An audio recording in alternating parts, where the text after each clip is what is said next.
Once you put away your phones and your computers and all that we have nowadays, yeah, it's great. We're up to date. But your brain is the only thing you have when you're going through depression, when you're going through hard times, when you're going through death, real life. You can't Google that, man. You're alone. You're alone. You may have a shrink you're going to, you may have a best friend you're going to, but there's 24 hours in the day where you're alone in this brain, and your brain is talking to you in all kinds of ways, and it wants to control you and pull you in these different pockets. If you can't control your own brain and your brain controls you, you got to tell your brain where you want to go and how you want to go and how you want to get there. You got to control it. If not, it's over. What existed for me was, okay, man, how am I going to fucking make this work? And all I knew back then was hard work. The only way anything gets accomplished. That's all I heard back in those days. You got to work hard. You got to work hard. I'm not getting I can't get this paragraph. I can't remember what the fuck's in this paragraph to pass this test to get in the military. Read again. Still not getting it. Read again. But if you're not getting it, write it out. And that's how I started learning. Okay, well, I gotta write out everything I do. And then write it out again, and write it out again. And guess what happened? I got it. I can't swim. I'm negative buoyant. Go back again. I can't swim. Go back again. Go back again. Go back again. I got it. I realized if I keep going back and going back and going back until the just becomes, your mind will say, okay, we're gonna figure it out, because he is not going to stop. It's not like I'm gonna try one more time. No, it's just like alarm clock goes off, boop, we're going back. I can't read right, we're going back. I gave myself no way out, and my mind realized that. They said, okay, we're gonna adapt and overcome now. Like a lot of people say, trying hard. Your mind knows, man. It knows this guy's bullshitting me, man. This guy's lying. There's no truth behind it. When I was in Navy SEAL training, people go, how were you there for 18 months? The program was only 6 months long. You were in 3 hell weeks in 1 year. No one's ever done that. How did you do that? I talk about the new norm. When I lived in a $7 a month place when I was growing up for a short period of time, I loved it. I didn't know any different. That was my norm. Once we moved out of that place, we moved to a $236 a month place.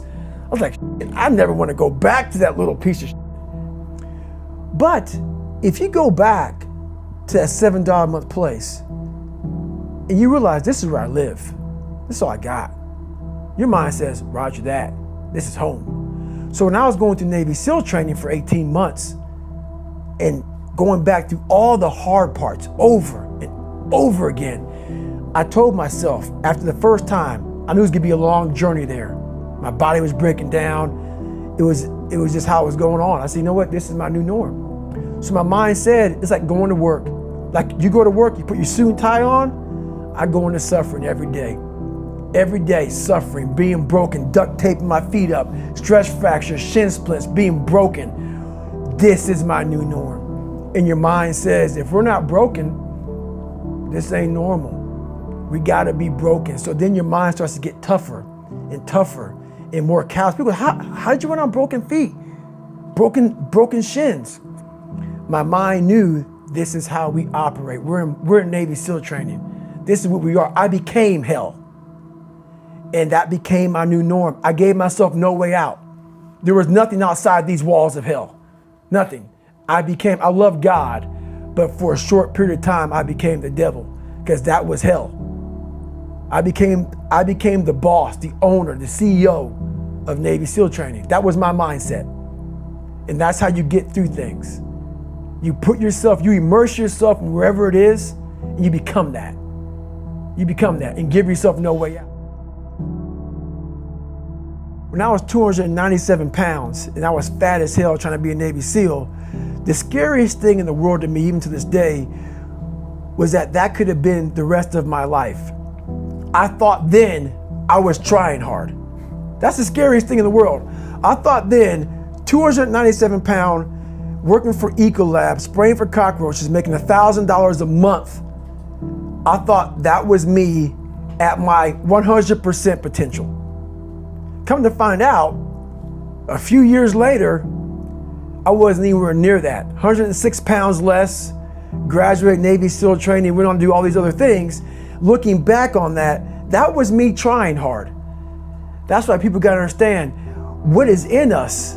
We have no idea until we start trying hard. And I mean really trying hard, where you're obsessed with, hey, this is my new norm. My new norm is that, wow, this isn't always fun.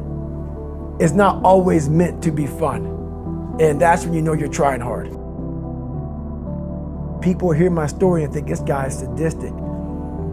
I realized how the brain works. I figured out how the brain works. I'm a scared kid, and that's what gives me so much power. I had no foundation, and I built this off of just researching the mind. The feeling you get is basically invincibility.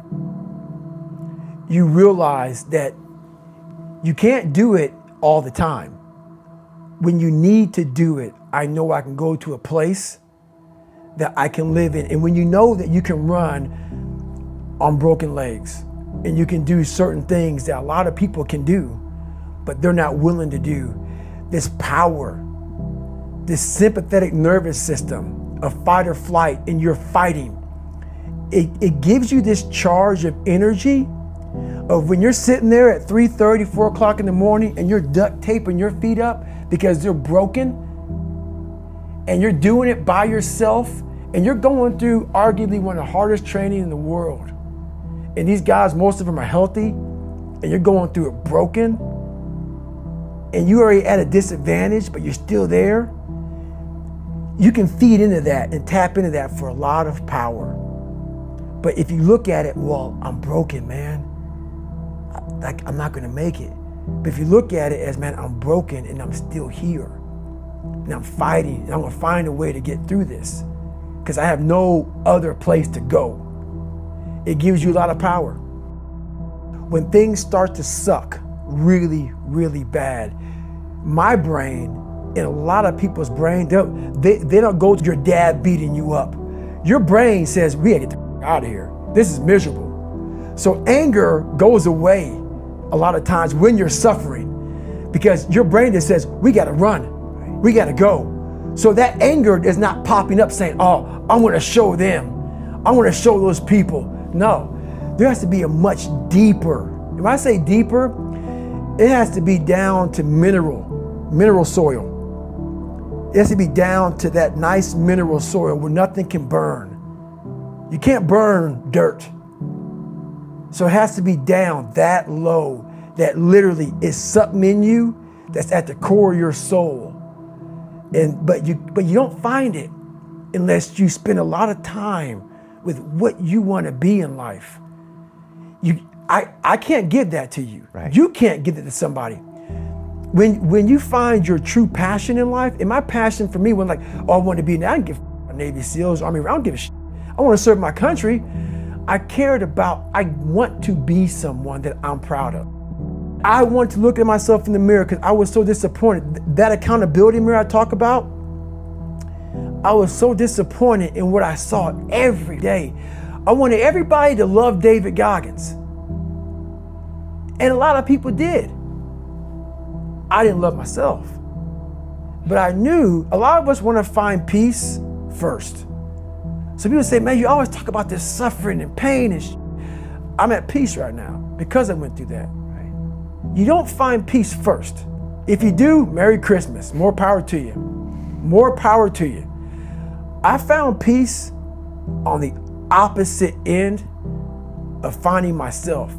And no one really finds themselves without going through trials, tribulations, suffering, accountability. And accountability is suffering. Being accountable every day for doing right for yourself, for the people next to you, it's miserable. It's hard. So, even the smallest details.